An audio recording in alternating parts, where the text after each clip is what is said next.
Bismillahirrahmanirrahim. Harinya Rasul berjumpa dengan Abu Qatadah. Ya Abu Qatadah, macam mana dengan 2 dirham itu? Sudah kau bayar? Rasul, orang ini baru meninggal kemarin. Belumlah, kan baru kemarin dia meninggal. Kata Rasul, hati-hati ya Abu Qatadah. Kemudian besoknya lagi Rasul bertanya dengan Abu Qatadah. Ya Abu Qatadah, macam mana dengan 2 dirham? Sudah kau bayar? Maka Abu Qatadah mengatakan, sudah wahai Rasul. Kata Rasul, al-an barudat qabru, katanya. Sekarang sudah dingin kuburannya. Artinya hutang itu membawa hawa panas ke dalam kuburan. Ini wasiat ataupun nasihat yang ketiga, qada'u ad-dain. Kemudian yang keempat, kitabatul wasiyah. Catatlah wasiat sebelum kematian. Sampai-sampai Abdullah ibn Umar radhiyallahu anhuma, setelah dia mendengar hadis Nabi SAW tentang pentingnya wasiat, hampir setiap malam dia menulis wasiat diletakkan di bawah bantalnya. Itu sahabat Abdullah ibn Umar radhiyallahu anhuma. Karena begini ikhwatu fiddin, wasiat sebelum mati itu kan ada 2 hukumnya. Ada yang wajib, ada yang sunnah. Adapun yang wajib itu berkaitan dengan wasiat yang saya sebutkan di awal tadi, pamannya hutang piutang. Seorang bapak mengatakan kepada anaknya, "Nak, sebentar lagi bapak mau meninggal. Bapak punya hutang sama si anu, tolong bayar." Ibu sebentar lagi mau meninggal nih. Ibu punya hutang sama si anu, tolong kalau ibu meninggal jual lahan ini, bayar hutangnya nah. Lah, wasiat seperti ini hukumnya wajib. Jangan sampai tidak diberitahu kalau dia punya hutang, karena hutangnya akan mengganggu setelah kematiannya. Kemudian yang kedua, wasiat sunnah. Wasiat sunnah itu dalam bentuk nasihat-nasihat. Umpamanya sebelum meninggal kita mencatat sebuah tulisan, pokoknya kalau ayah mau meninggal, ibu mau meninggal, tolong jangan tinggalkan sholat. Berbuat baik kepada tetangga, akur-akurlah dengan saudara, jadilah anak soleh. Itu sunnah hukumnya. Di zaman dulu ada 2 khalifah. Satu Sulaiman ibn Abdul Malik dan Umar ibn Abdul Aziz rahimahumullahul jami'. Sulaiman ibn Abdul Malik ini saat kematian membawa harta banyak, sehingga istrinya, anak-anaknya mewarisi kekayaannya. Wajar dia khalifah. Tapi Umar bin Abdul Aziz rahimahullahu ta'ala saat kematiannya, dia tidak membawa kecuali sedikit dari kekayaannya. Itu pun tidak layak untuk dibagi. Tetapi sebelum wafatnya, Umar bin Abdul Aziz mengatakan kepada anak-anaknya, "Wahai anak-anakku, peganglah takwa kepada Allah. Bertakwalah kau kepada Allah subhanahu wa ta'ala." Hanya itu saja wasiatnya, bertakwa kau kepada Allah. Tetapi setelah Umar bin Abdul Aziz meninggal, betul-betul anaknya memegang wasiat ayahnya, berusaha tidak meninggalkan yang wajib, berusaha meninggalkan yang haram, berusaha menjadi hamba-hamba Allah yang bertakwa. Lambat laun, akhirnya setelah mereka dewasa, semua menjadi orang yang kaya raya, enggak ada orang miskin. Bahkan satu anak Umar bin Abdul Aziz itu pendana perang, ratusan ribuan unta diserahkan kepada pasukan. Sementara Sulaiman ibn Abdul Malik ini, walaupun ketika mewarisi anak dan istrinya kaya raya, tapi setelah anaknya besar, semuanya menjadi pengemis di jalan raya, menjadi pengemis di pasar-pasar. Inilah rahasia kenapa wasiat takwa, wasiat itu penting saat kematian kan? Karena wasiat ini bisa merubah semuanya. Walaupun hanya mengatakan, "Nak, sebelum ibu meninggal bertakwa kau kepada Allah." Buktinya anak-anak Umar bin Abdul Aziz memegang wasiat ayahnya. Akhirnya mereka menjadi anak-anak yang soleh dan soleha, anak yang kaya raya dan berbakti kepada orang tua setelah kematian. Jadi jangan remehkan wasiat. Ini Yang keempat, yang kelima, as-sadaqatul jariyah, sedekah yang mengalir. Seorang muslim yang cerdas, tentu dia tidak mungkin merasa kenyang untuk beramal saleh sampai kedua kakinya masuk ke dalam surga. Dan seorang muslim yang cerdas tentu dia akan memilih mana amal saleh yang kalau dilakukan mengalir sampai kematiannya. Salah satunya adalah hadis Nabi SAW, "Idza matal insanu inqata'a 'amaluhu illa min thalathin, shadaqatin jariyah, aw ilmin yuntafa'u bihi, aw waladin salihin yad'u lahu." Apabila anak Adam meninggal dunia, tidak ditinggalkan kecuali 3 perkara: sedekah yang mengalir, ilmu yang bermanfaat, anak yang soleh yang mendoakan orang tuanya. Jadi sedekah yang mengalir ini penting untuk kita cari di dunia itu. Kira-kira apa pahala-pahala yang bisa mengalir setelah kematian kita? Contoh umpamanya membangun masjid, mengalirkan air, ataupun membuat rumah persinggahan dan lain sebagainya dalam bentuk sedekah.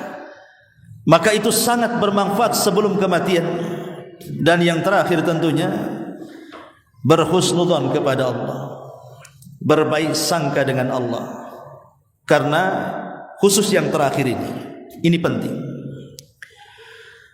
Berbaik sangka dengan Allah adalah hal yang memungkinkan bagi orang yang mendekati kematian untuk dilakukan. Dan itulah ibadah yang mungkin dilakukan terakhir bagi orang yang sedang sakaratul maut.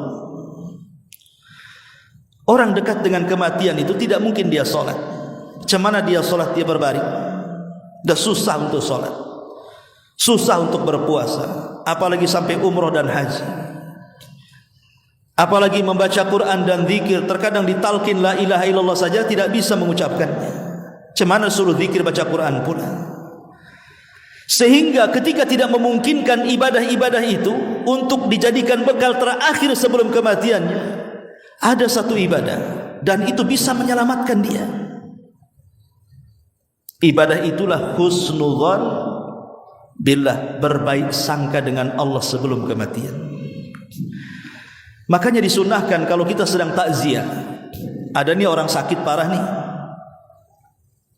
dan sakitnya membawa dia kematiannya, maka yang disunahkan bagi kita yang berkunjung kepada orang yang sakit parah itu, jangan pernah bicarakan soal keburukannya, tapi bicarakanlah dengan keras supaya terdengar telinganya tentang kebaikannya saja.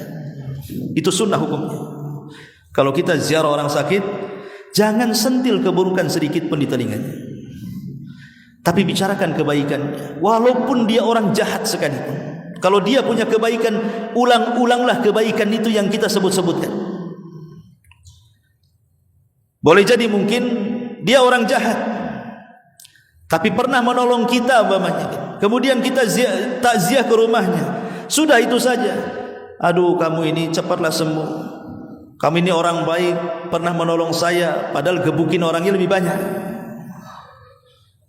Tapi dia punya kebaikan, supaya ketika telinganya mendengar bahwa dia masih punya kebaikan kepada orang, dalam hati kecilnya dia mengatakan adalah kesempatan dengan kebaikan itu untuk dibawa menghadap Allah Subhanahu wa ta'ala.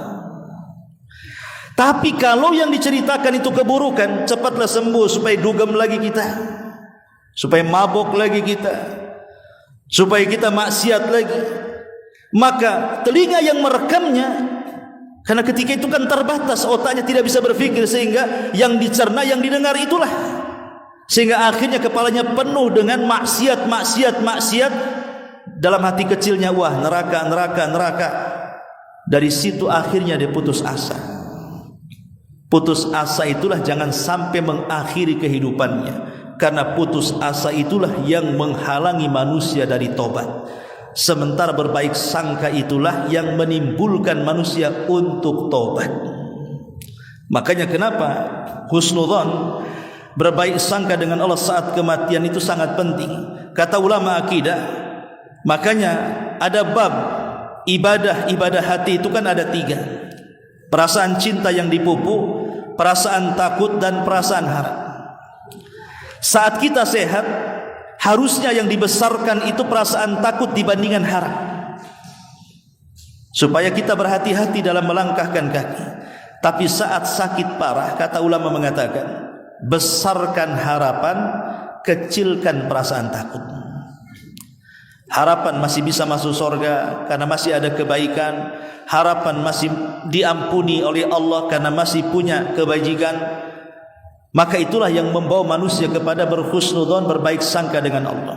Tapi kalau rasa takut yang dibesarkan, cemana saya kalau mati ini, dosa saya banyak, ya, maksiat saya menumpuk, saya sudah pernah begini begitu sama orang.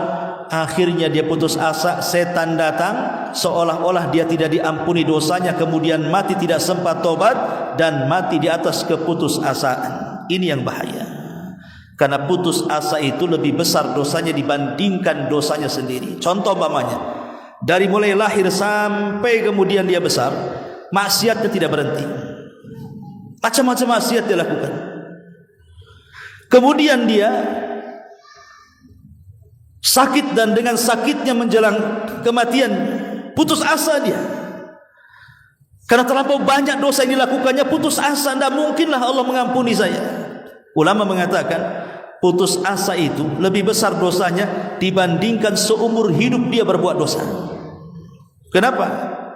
Karena putus asa itulah yang menghalangi manusia untuk bertobat kepada Allah Subhanahu wa ta'ala. Bukankah sebanyak apapun dosa, kalau kita datang kepada Allah mengambil rahmatnya, mengharap rahmatnya, Allah membuka selebar-lebarnya pintu dosa kita ini untuk diampuni oleh Allah.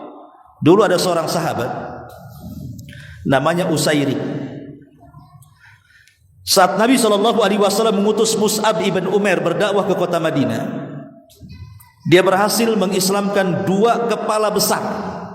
Pertama pimpinan Aus namanya Sa'ad bin Mu'ad, yang kedua pimpinan Khazraj namanya Sa'd bin Ubadah. Yang belakangan Khazraj dan Aus itu menjadi penolong Rasul atau disebut dengan Ansar.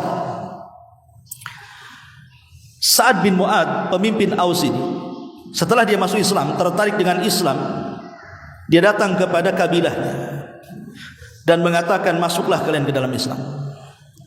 Kalian tahu siapa saya? Siapapun yang tidak masuk Islam, katanya Sa'ad bin Mu'ad, maka jangan satu atap di kabilahku, keluar sana. Diusir. Akhirnya satu kabilah masuk Islam, coba ya kan, oleh pimpinannya Sa'ad bin Mu'ad ini. Makanya wajar jasa besarnya Sa'ad bin Mu'ad karena mengislamkan satu kabilah. Saat kematiannya bergetar arasy, 70.000 malaikat mengantarkan jenazahnya. Yang ingin saya katakan, ketika Sa'ad bin Mu'ad ini mengislamkan kabilahnya, semua masuk Islam kecuali satu orang enggak mau masuk Islam, namanya Usairik. Enggak mau masuk Islam dia, tapi dia tetap hidup di tengah-tengah kabilahnya, tapi tak mau masuk Islam. Sampai pada waktunya ketika terjadi perang Uhud, malam esoknya terjadi perang Uhud, semua kerabat-kerabatnya yang sudah masuk Islam semua ikut jihad bersama Nabi.